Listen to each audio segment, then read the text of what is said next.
Vous en avez pas marre d'être pris pour des abrutis. Mais pas du tout, on n'est pas. Nous, on fait notre travail. Non, je vais vous dire, Macron, le 27 décembre, il dit, je l'ai dit et je le répète, je le cite, la vaccination ne sera pas obligatoire. La présidente de la commission des lois, Yael Braun-Pivet, nous dit le 13 mai, j'ai tenu à inscrire noir sur blanc dans la loi qu'un restaurant, un cinéma ou un théâtre ne pourra pas exiger de passe sanitaire. Elle vous prend pour un imbécile.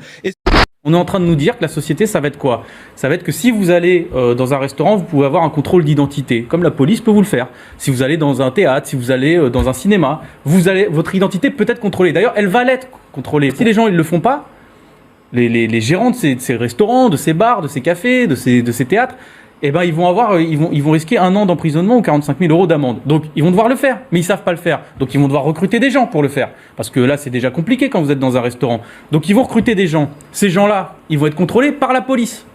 Parce que la police va contrôler si c'est bien fait ou pas. Donc, déjà, vous avez 3 contrôles. Sachant que la police, elle n'est pas soumise à l'obligation vaccinale.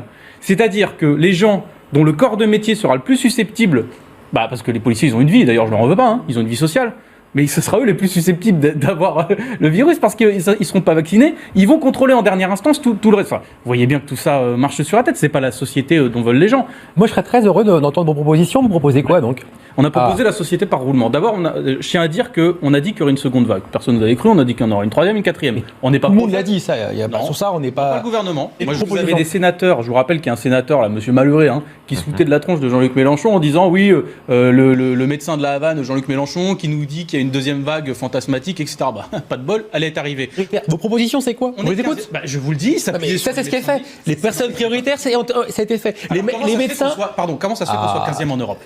Écoutez, si c'est fait. Non mais attendez, c'est simple. Si c'est fait. Vous savez, je rappelle à tout le monde que vous n'avez voté aucun texte sur tout ce qu'il fallait faire sur le vaccin. Vous êtes toujours opposé systématiquement.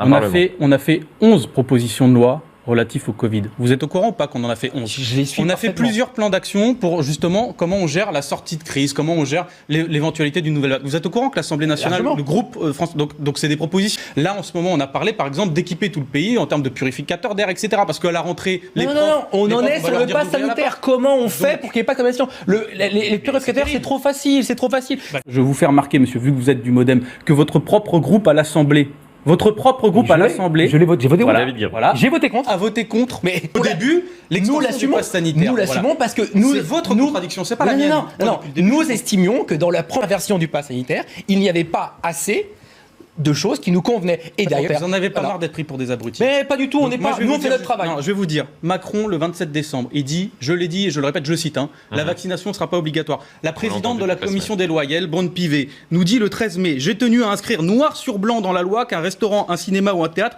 ne pourra pas exiger de passe sanitaire. Elle vous prend pour un imbécile. Est-ce que le gouvernement, le site du gouvernement en mai 2021, il y avait une question en gros, en gras, avec marqué question, le pass est-il obligatoire? Il nous répondait non, il ne pourra pas être un droit d'accès qui différencie les Français. Il l'a changé le 12 mai. Vous êtes en train d'être pris pour des imbéciles. C'est votre problème, monsieur. Mais ne rejetez pas la faute sur moi. On a été constant depuis le début. La question du pass sanitaire. Je suis pour la vaccination. J'incite les gens à se vacciner. J'ai eu ma double dose. J'ai confiance en la science. La vaccination obligatoire, c'est un autre choix de société que je refuse, pardon.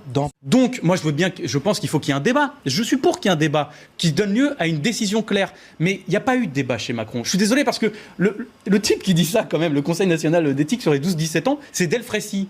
C'est le même qui est quand même président de du Conseil de santé Covid, qui a été créé par Macron. Le type, il est assis à côté de lui depuis le début et il n'est pas consulté. Ou alors, du coup, son avis est ignoré. Je suis désolé.